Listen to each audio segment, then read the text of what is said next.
आगे कहते हैं area of circular region of area of sector. आपको पता है सेक्टर क्या होता है कि जब दो रेडियस हो, एक रेडियस इस तरफ है, एक रेडियस इस तरफ, और इस तरफ से एक आर्क लेंथ ले, तो उसके दरमियान जितना सारा ये इलाका आता है इसको हम कहते हैं सेक्टर।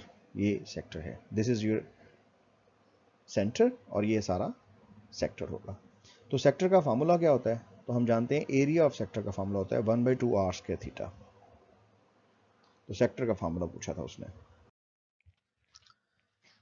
क्वेश्चन नंबर 11 में कहता है which of the following is quadrant angle. Quadrant, which of the following is not quadrant. अब देखें क्वाड्रेंट कहाँ कहाँ होते हैं। अगर आप गौर करें तो ये 0, यहाँ कहीं होगा 90, ये कोई होगा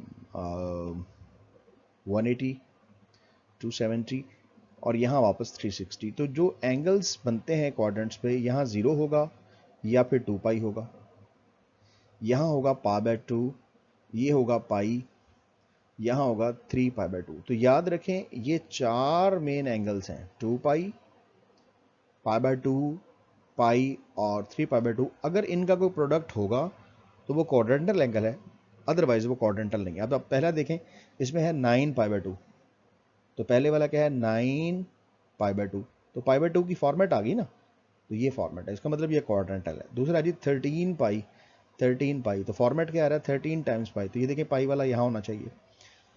तो ये दोनों क्वाड्रेंटल एंगल्स हैं। वो कहता है ऐसा बताएं जो क्वाड्रेंटल ना हो। तो आगे बढ़ते हैं 4/3 पाई, ठीक है, तो π/3 आपको कहीं यहाँ नजर नहीं आएगा, तो this is your required answer. अच्छा, चौथा आंसर जो है वो भी क्वाड्रेंटल है क्योंकि वो भी π/2 की फॉर्मेट में है। तो आपने समझ लिया होगा जो जिसकी शक्ल क्या हो π/2, पाई, 3π/2 या 2 पाई, इस शक्ल में होगा वो क्वाड्रेंटल होगा, बाकी सारे क्वाड्रेंटल नहीं होंगे। तो ये एक ऑप्शन जो क्वाड्रेंटल नहीं है वो आपको पता लग गया कि ऑप्शन नंबर सी है। क्वेश्चन नंबर 12 में कहता है 1 degree is approximately equal to. तो इसमें आपको मैंने बताया था कि अभी आप डिग्री की वैल्यू निकालें, तो ये थी 1/π/180 रेडियंस। तो डियर स्टूडेंट्स यहाँ पर एक ही बात करूंगा, कैलकुलेटर जिंदाबाद, क्योंकि पाई की वैल्यू होती है 3.14, 180 से डिवाइड करें, तो कैलकुलेटर जिंदाबाद का मतलब यह है कि आप 3.14 को डिवाइड कर रहे हैं 180 पे, तो जब इसे आप सॉल्व करेंगे रिजल्ट आ जाएगा 0.0175। So this should be your required answer. तो यह देखें, और साथ रेडियन भी लिखना होना चाहिए।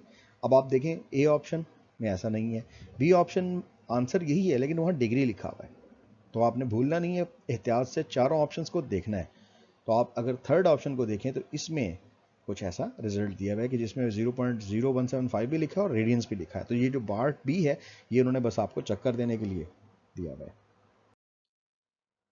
13 क्वेश्चन देखें, इसमें कहते हैं 3π/4 रेडियंस इज इक्वल टू। तो ये सिंपल सा क्वेश्चन है जिसमें आपने इसके पोर्शन इस तरह करने हैं कि इसको आपने डिग्रीज में कन्वर्ट करना है। तो 3π/4 है, पाई की वैल्यू आप 180 पुट करें, 180 को जब हम 4 पे डिवाइड करते हैं यू विल गेट 45, 45 को 3 से मल्टीप्लाई करें तो 135, तो 135 ये जनाब सी ऑप्शन है ही इसी की।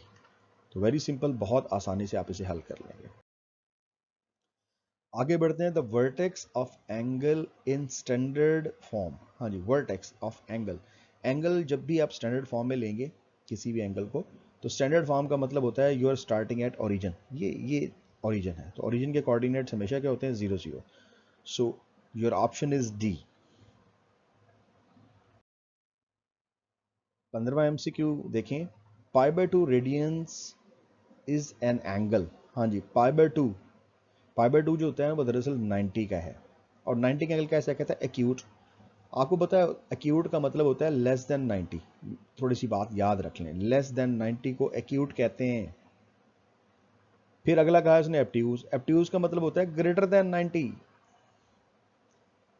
ग्रेटर देन π/2, ठीक है, ग्रेटर देन 90। अच्छा, जब वो कह रहा है स्ट्रेट, इसका मतलब होता है इक्वल टू 180। तो जनाब इन तीनों में से क्या आंसर हो सकता है? तो आप कहेंगे कभी भी नहीं हो सकता, क्योंकि एंगल तो π/2 है, तो एक ही ऑप्शन बचती है क्वाड्रेंट, तो ये क्वाड्रेंटल एंगल है। Power 2 is what quadrant. अभी थोड़ी देर पहले क्वाड्रेंटल एंगल्स के बारे में भी बात हुई थी, तो वहां भी हमने इसी तरह से इसकी अंडरस्टैंडिंग को टेकअप किया था।